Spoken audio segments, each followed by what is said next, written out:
நீங்கள் பார்த்துக் கொண்டிருப்பது உங்கள் விஜய். ஒரு நாள் இல்ல ஒரு நாள் உன் மருமக செய்யற தப்பு உனக்கே புரியும். அப்ப வருத்தப்படுறதுல ஒரு பிரயோஜனமும் இல்ல. நீ ஏன் அப்படி யோசிக்கிற?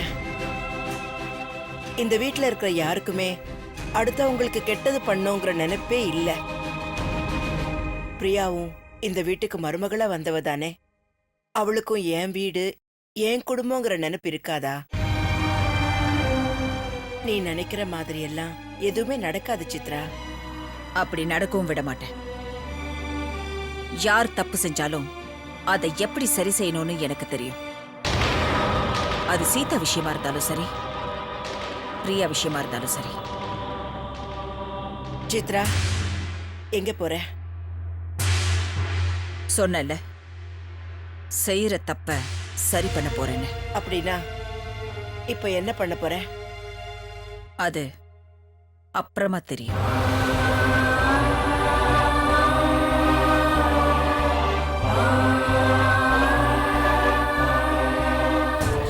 இங்க பாரு சீதா, நீ ஆசைப்பட்ட மாதிரியே இந்த வீட்டை விட்டு போறதுக்கு சந்தர்ப்பம் கிடைச்சிருக்கு.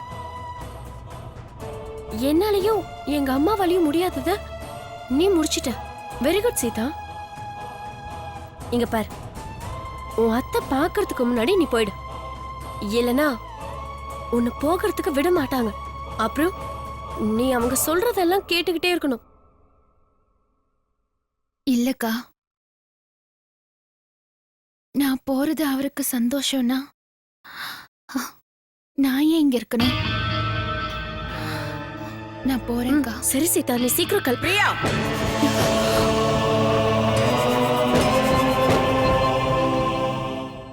மறுபடியும் அவளுக்கு என்ன சொல்லி தர? எதுவும் இல்ல அத்தை. இவ காலையில இருந்து ரொம்ப கவலையா இருக்கா. அதான் கவலைப்படாதன்னு சொல்லிட்டு இருந்தேன். முதல்ல நான் உன்னை உன் வீட்ல பார்த்தப்பவே நீ எப்படிப்பட்டவன் நான் தெரிஞ்சுக்கிட்டேன். இங்க பார் பிரியா, நீ என்ன சொன்னாலும் உன் மேல எனக்கு நல்ல அபிப்பிராயம் வரவே வராது. ஏய், நீ எனக்கு எந்த விளக்கமும் சொல்ல வேண்டாம். என் மருமக சீதா கிட்ட நான் கொஞ்சம் பேசணும். நீ இப்ப போலாம்.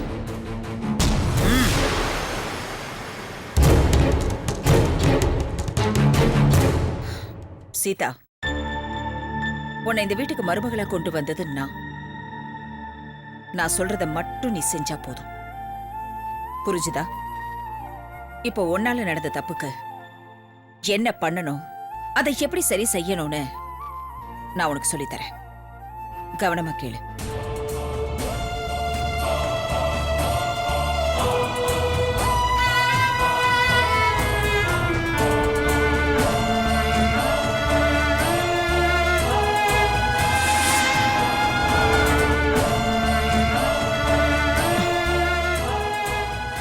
கவலைப்படாத.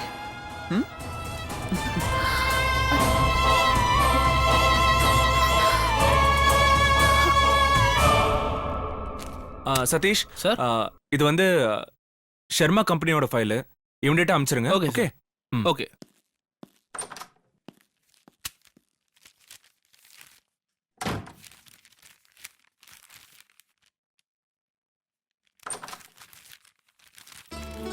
அண்ணா. வா ரவி, உட்காரு.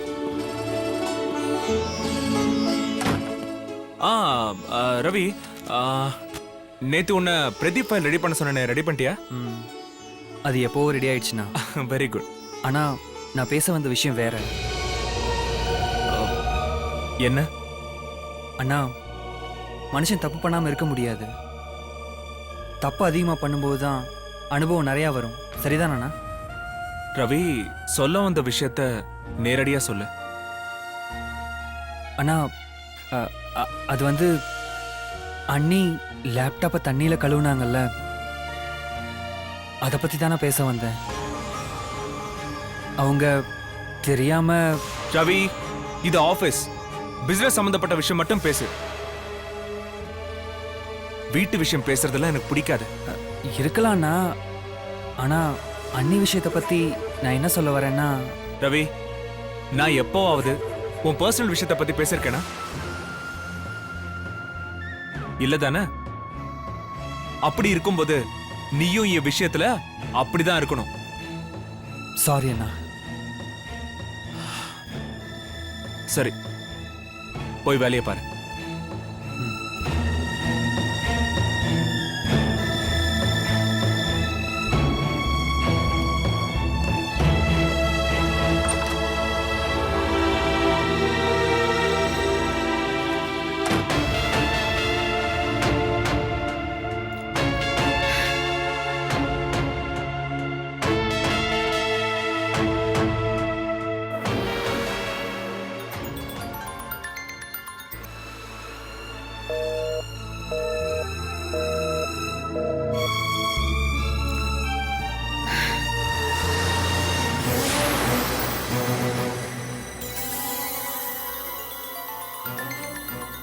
அம்மா. அம்மா. ராம், போனை கட் பண்ணிட்டியே. ஏ ராம், என் மேல கோவமா? அப்படிலாம் ஒண்ணும் இல்லம்மா. வேலையில கொஞ்சம் பிஸியா இருந்தேன், அதான் போனை பார்க்காம கட் பண்ணிட்டேன். என்ன மன்னிச்சிருங்கம்மா. 10 மணி ஆயிடுச்சு. நீ இன்னும் ஆபீஸ்ல இருக்கியே. சீக்கிரமா வீட்டுக்கு வாப்பா. சாரிம்மா. எனக்கு வீட்டுக்கு வர்றதுக்கு மனசு இல்லம்மா. உன் வார்த்தை எனக்கு புரியுது. என்னமோ பிரச்சனை நடந்து போச்சு, அதுக்காக வீட்டுக்கு வர மாட்டேன்னு சொன்னா என்ன பார்த்தோம்? அம்மா, நான் வீட்டுக்கு வந்தேன்னா அங்க எனக்கு நிம்மதியே இருக்காதுமா. ராம், நீ என் மகன். நீ வீட்ல இல்லனா என் மனசு எவ்வளவு கஷ்டப்படும்னு உனக்கு தெரியாதா? இங்க பாரு ராம், உண்மையிலேயே உன் அம்மா மேல உனக்கு பாசம் இருந்துச்சுன்னா இப்பவே புறப்பட்டு வா. இன்னைக்கு உன் பிரச்சனைக்கு கண்டிப்பா ஒரு முடிவு கிடைக்கும் ராம்.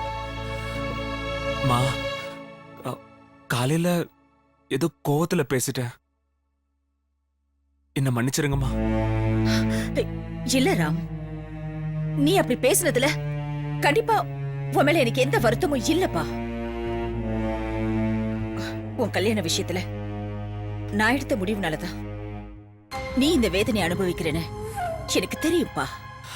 அம்மா ப்ளீஸ், அப்படிலாம் சொல்லாதீங்கம்மா. அப்படின்னா இப்பவே நீ வீட்டுக்கு வாப்பா. சரிம்மா, இப்பவே வரேன்.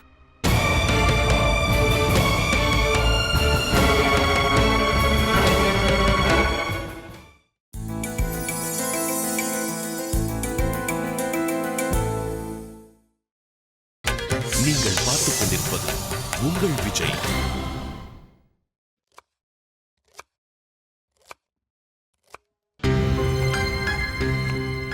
அத்தை,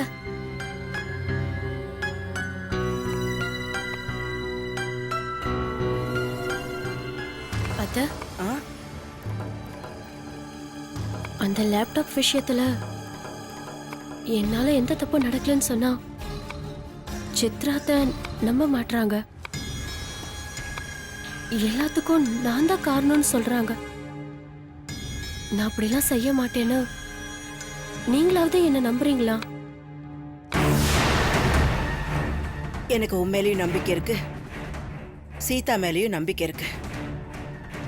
அது மட்டும் இல்ல, இந்த வீட்ல மத்தவங்களை குத்தம் சொல்லி வாழ்றவங்க யாருமே இல்ல.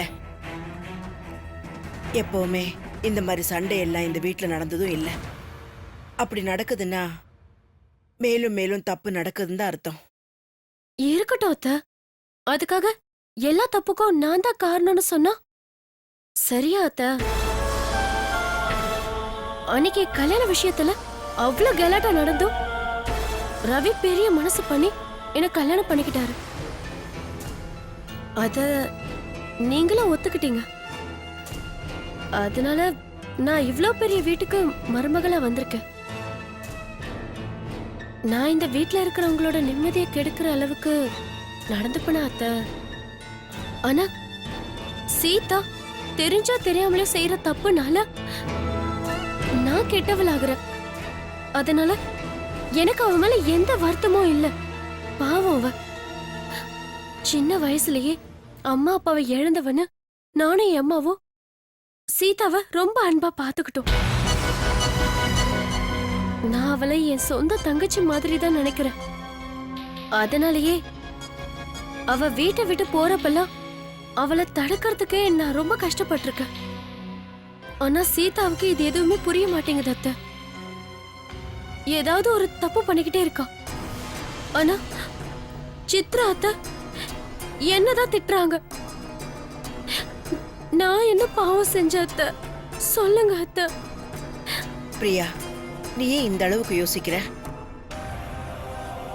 சீதா மேல நீ எவ்வளவு பாசம் வச்சிருக்கேன்னு எனக்கு தெரியும். கண்டிப்பா நான் உன் மேல சந்தேகப்படல பிரியா. நீ சீதா மேல இந்த அளவுக்கு பாசமா இருக்கிறது சித்ராவுக்கு தெரியல. அதுக்காக நான் சீதாவை விட்டு தர முடியுமா அத்தை? பாவம் அவ ஒன்னும் தெரியாதவ. எது தப்பு எது சரின்னு அவளுக்கு தெரியாது. அதனாலதான் இந்த மாதிரி தப்பெல்லாம் பண்றா. நான் என்ன பண்ணட்டும்? நான் எந்த உதவியும் அவளுக்கு பண்ண முடியலன்னு நினைச்சா எனக்கு ரொம்ப வருத்தமா இருக்கு அத்தை. நீ அப்படியெல்லாம் நினைக்காத பிரியா. எல்லாத்துக்கும் ஒரு முடிவு இருக்கு. கண்டிப்பா இந்த பிரச்சனை தீரும். அம்மா ஆ? உங்களை சித்ராம்மா கூப்பிட்டாங்க, உடனே கூப்பிட்டாங்க. சரி, இந்த காயெல்லாம் வெட்டி வை. சரிம்மா. வா பிரியா.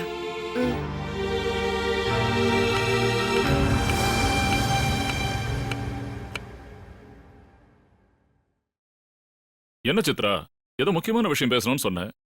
என்ன விஷயம் சொல்லு. ராம் வந்த உடனே சொல்றேன். என்ன மறுபடியும் மருமகளை வச்சு ஏதாவது பண்ண சொல்ல போறியா? சித்தி, உங்களுக்கு அப்படி ஒரு எண்ணம் இருந்தா என்ன வேணாலும் செய்ய சொல்லுங்க. ஆனா இந்த கல்பனாவை மட்டும் சமையல் செய்ய சொல்லவே சொல்லாதீங்க.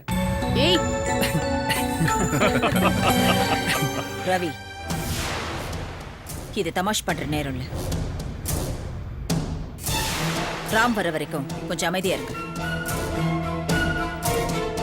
சித்ரா, எதுக்காக எல்லாரையும் வர சொன்ன? முதல்ல அத சொல்லு. அத்தை, அது ராம் சம்பந்தப்பட்ட விஷயம். அதனால அவன் முன்னாடி தான் சொல்லணும். அவன் வந்துடட்டும். சரி. ராம், இங்க வா.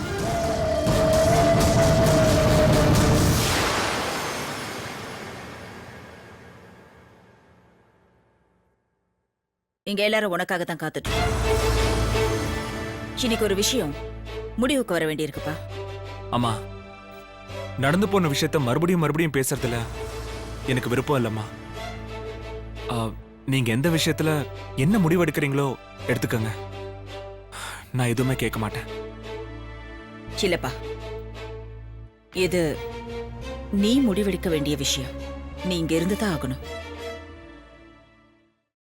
சீதா, சீதா,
என்ன இது?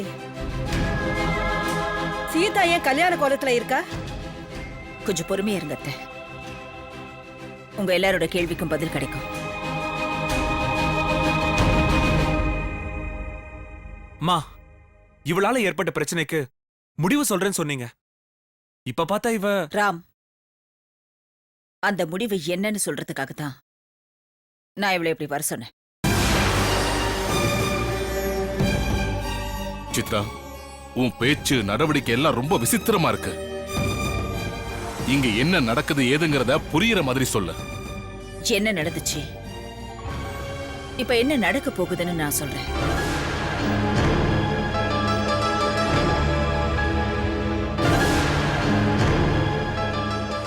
சீதா, நான் உன்கிட்ட சொன்னத எல்லாருக்கும் புரியுற மாதிரி சொல்லு.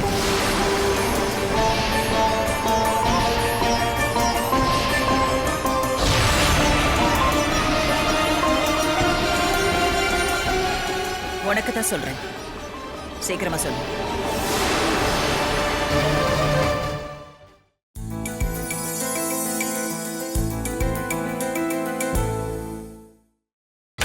நீங்கள் பார்த்துக் கொண்டிருப்பது உங்கள் விஜய். நான் படிக்காதவ.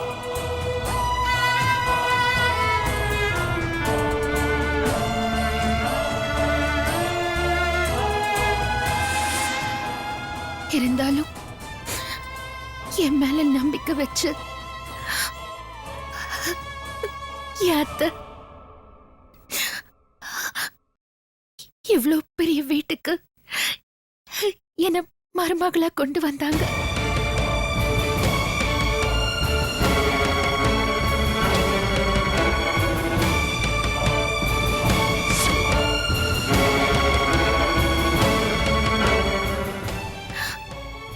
ஆனா அவங்க நம்பிக்கைய என்னால காப்பாத்த முடியல.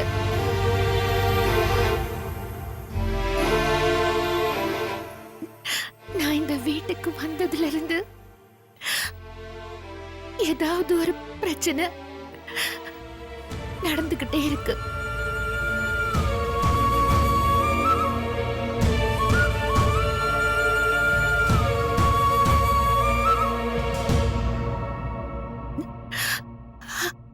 அதுக்கெல்லாம் காரணம்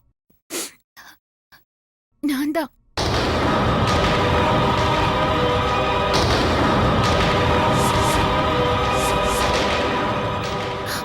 அதைவிட முக்கியமானது, ஒரு பொண்டாட்டியா என் புருஷனை சந்தோஷமா பார்த்துக்க முடியல.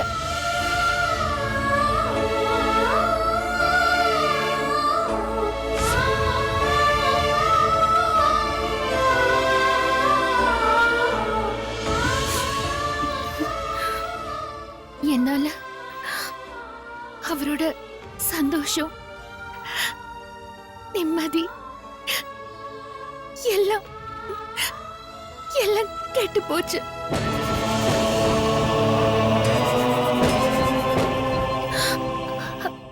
நான் அவருக்கு சரியான பொண்டாட்டி இல்ல.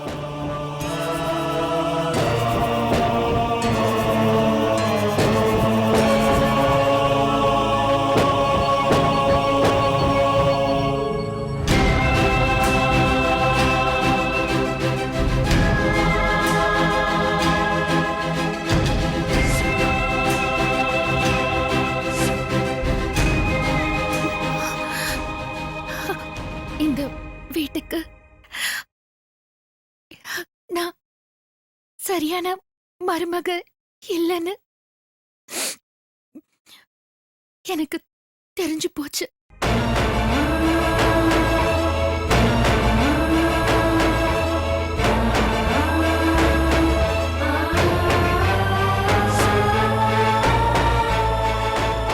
ஐயோ கடவுளே, என்னாச்சு இவளுக்கு? ஏன் இப்படி எல்லாம் பேசுறா? சீதாவை இப்படி எல்லாம் சொல்ல வச்சு என்ன செய்ய போற சித்ரா?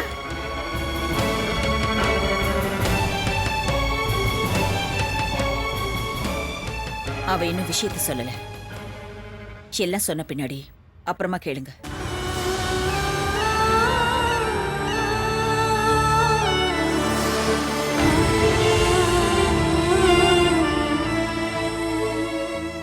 சீதா, ஏன் நிறுத்திட்ட? சொல்ல வந்தது சொல்லு.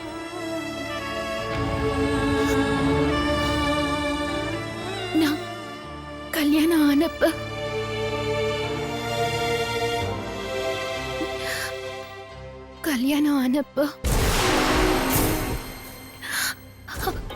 அக்னிக்கு முன்னால